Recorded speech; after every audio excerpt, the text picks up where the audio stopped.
नमस्कार विद्यार्थियों, आज हम बात कर रहे हैं चौथे चैप्टर का दूसरा भाग। चौथा चैप्टर था अपना पादप जनन की विशिष्ट विधियां। और पादप जनन की विशिष्ट विधियों में हमने दो विधियों का अध्ययन कर लिया था। कौन कौन सी?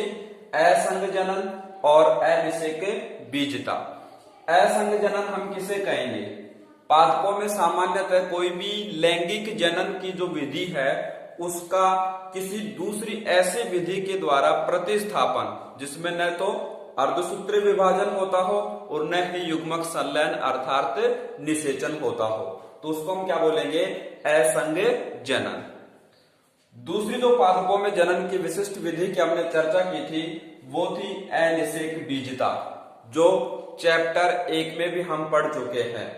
अनिषेक बीजता शाब्दिक अर्थ क्या है इसका? अनिषेक, एक अर्थ एब्सेंट, बिना निषेचन के। परिवर्तन तो बीज के द्वारा ही हो रहा है पर वो बिना निषेचन के हो रहा है, तो उसको हम क्या बोलेंगे? अनिषेक बीजता।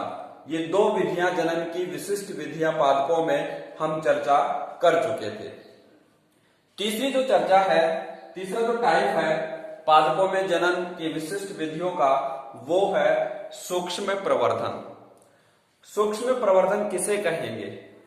पादप प्रजनन की वह तकनीक जिसमें पादपों के जीव द्रव्यक के लिए शब्द प्रोटोप्लास्ट, ठीक है, जीव द्रव्यक है उसका उपयोग करते हैं।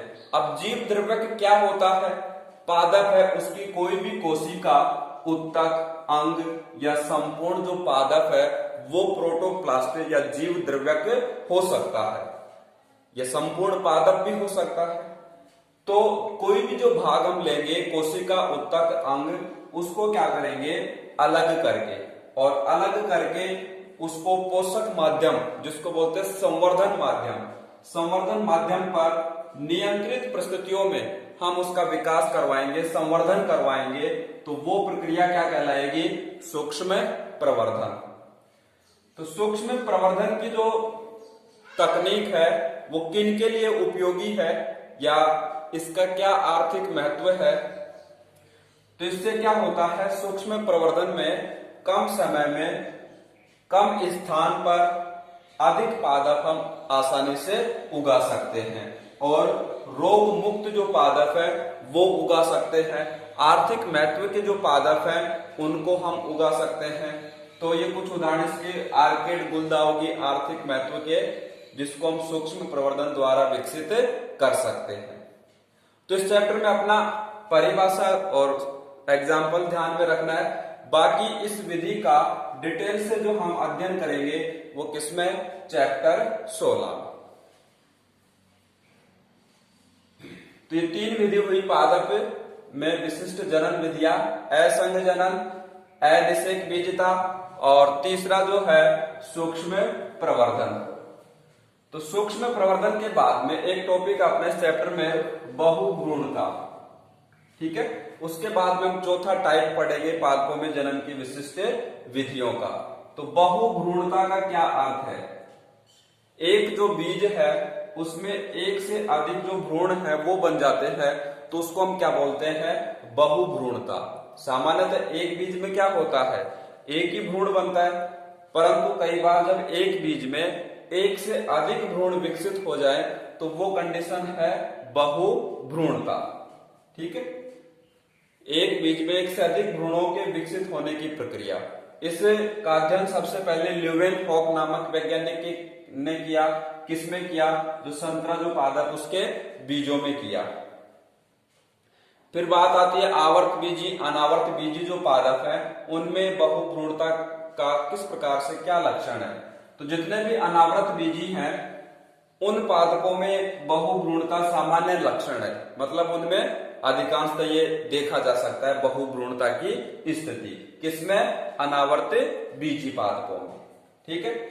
जबकि दूसरे जो टाइप के पादप है आवर्त बीजी पादप, उनके जो कुछ वंश हैं उनमें ही बहुभ्रूणता पाई जाती है, सामान्यतः सब में बहुभ्रूणता नहीं पाई जाती। जैसे नींबू, जामुन, प्याज वगैरह जो उदाहरण है वो आवर्त बीजी पादपों में बहुभ्रूणता के उदाहरण है, ठीक है। फिर बात आती है कि बहुभ्रूणता है उसके क्या कारण है। भाई एक बीज में सामान्यतः एक भ्रूण बनता है, पर ये ज्यादा किस कारण से बन जाते हैं। तो उसका पहला कारण है निषेचन हुआ, जायगोट या युग्मनज बना, या फिर उसको हम प्राक भ्रूण, प्रो एम्ब्रियो, भ्रूण से पहले की अवस्था, उसमें क्या हो जाता है, विदलन हो जाता है, जिससे एक से ज्यादा भ्रूण उसमें बन जाते हैं। दूसरा कारण हो सकता है भ्रूण कोश में सामान्यतः अंड कोशिका सक्रिय रहती है, पर उसके अलावा अन्य कोई कोशिकाएं भी सक्रिय हो जाए, तो कारण हो सकता है किसका, बहुभ्रूणता का। तीसरा कारण बीजांड है, उसकी कुछ बीजाणुद्भिद कोशिकाएं, बीजांड के अन्य पार्ट्स जैसे बीजांडकाय है, अध्यावरण है, उनकी जो कोशिकाएं हैं वो भी सक्रिय हो जाती है, तो वो भी भ्रूण बना लेती हैं। और चौथा कारण बताया बीजांड में एक से अधिक भ्रूण कोष बन जाए, एक भ्रूण कोष एक भ्रूण बनाएगा, और एक से अधिक भ्रूण कोष है तो उससे भ्रूण भी एक से ज्यादा बनेंगे। तो ये कुछ कारण हो सकते हैं।